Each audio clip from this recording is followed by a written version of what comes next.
शीतल समय में शीतला माता ने यह नहीं किया कि रोटी बना के उठो और थाली लेके लाइन में लग जाओ।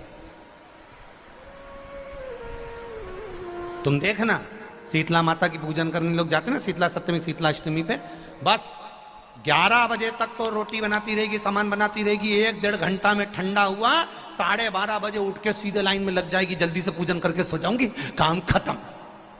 शीतला माता ने भी सोच लिया बस तूने मुझे बेवकूफ बनाया, अब रुक जा तू। 11 बजे तक भोजन बनाया, 10 बजे तक भोजन बनाया, 1 बजे रात को लाइन में लग गई पूजन करने के लिए। 1 बजे रात को न जाने किसने पहला दी कि 1 बजे रात को लग जाओ लाइन में, सुबह तक पूजन करके अपने घर आ जाओ, फिर आराम से आके सो जाओ। अब इतनी जल्दी क्या है भगवान के पूजन की? माँ की पूजन करने जा रहे हो, माता से लाड़ लड़ाने जा रहे हो, अपनी माता से अपने दिल की बात कहने के लिए जा रहे हो, अपने स्नेह की बात कहने के लिए जा रहे हो, तो धीरे धीरे प्रेमवश आनंद से माता की आराधना शीतल समय में, ठंडे समय में। ठंडे समय का मतलब है भीतर से ठंडे होकर, अपने भीतर से ठंडे होकर। अब अपने भीतर तो ठंडा ही है ही नहीं ना, जल्दी जल्दी चलो। और आधी बहुत पतली खुशी है और चलो पहुंच गई।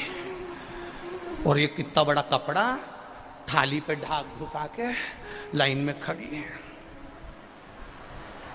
शीतला माता।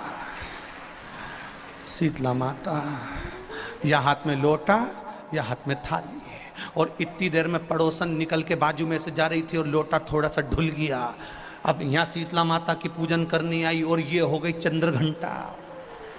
लोटा जरा सा ही पानी का झलका, देख के नहीं चल सकती। ठंडा भोजन हाथ में, लोटा ठंडा पानी का, और अंदर अग्नि। शीतला माता भी कह रही इसको अजान दो पहले, इसको। क्या मतलब? भीतर से शीतल होइए, भीतर से ठंडे होइए। चित्त वृत्ति मन जब भीतर से शीतल होगा, ठंडा होगा, तो मेरी शीतला माता, तुमने पूजन करा ना करा, मेरी शीतला माता प्रसन्न हो जाएगी। बस भीतर से शीतल होइए, ठंडे होइए भीतर से।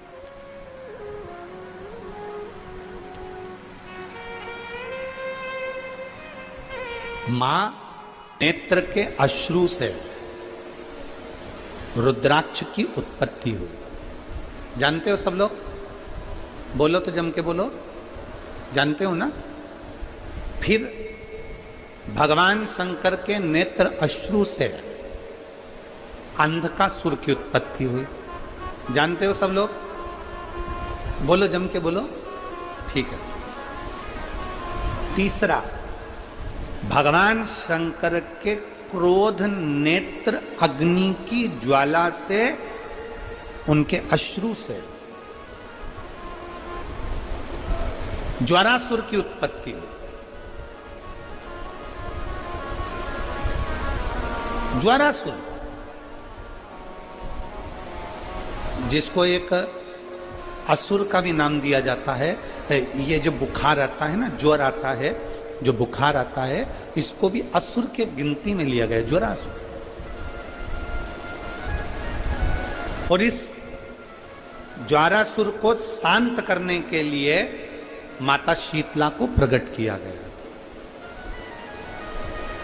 और आप गुरुग्राम वासियों के लिए तो बड़ा सौभाग्य का विषय है कि मां शीतला आपके गुरुग्राम में आशीर्वाद देने के लिए सदा विराजमान रहती है।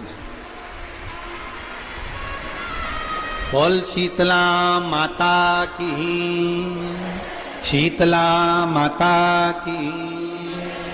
मां इस गुरुग्राम में माता शीतला अपने भक्तों के आशीर्वाद देने के लिए सदा विराजमानती है।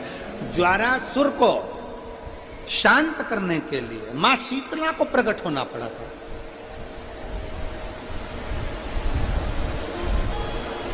मां शीतला को प्रकट किया। जिस नारी का गर्भ नहीं ठहर रहा हो, संतान नहीं हो रही हो, सारे इलाज करवा लिया हो और डॉक्टर बोल रहा है कि हर तरह से ठीक है, फिर भी संतान नहीं हो रही, तो 9 मुखी रुद्राक्ष को गले में धारण कर लें, पति और पत्नी दोनों। नौमुखी रुद्राक्ष एक और लेकर आए, जिसको चांदी की कटोरी में या चांदी का कोई छल्ला हो, तार हो, कटोरी में रखकर उसमें नौमुखी रुद्राक्ष पानी में डाल दें। उस पानी को सोने से पहले पीना चालू कर दें। छल्ला या चांदी की कटोरी या चांदी का पात्र उसमें जरूर होना चाहिए। चांदी का पानी और नौमुखी रुद्राक्ष का पानी पीना चालू कर दें। नारी का गर्भ ठहर जाता है महाराज। नौमुखी रुद्राक्ष गर्भ को ठहराने के लिए, संतान प्राप्ति के लिए होता है। नौमुखी रुद्राक्ष का मंत्र है ओम हीम हूम नमः। ओम हीम हूम नमः, ये नौमुखी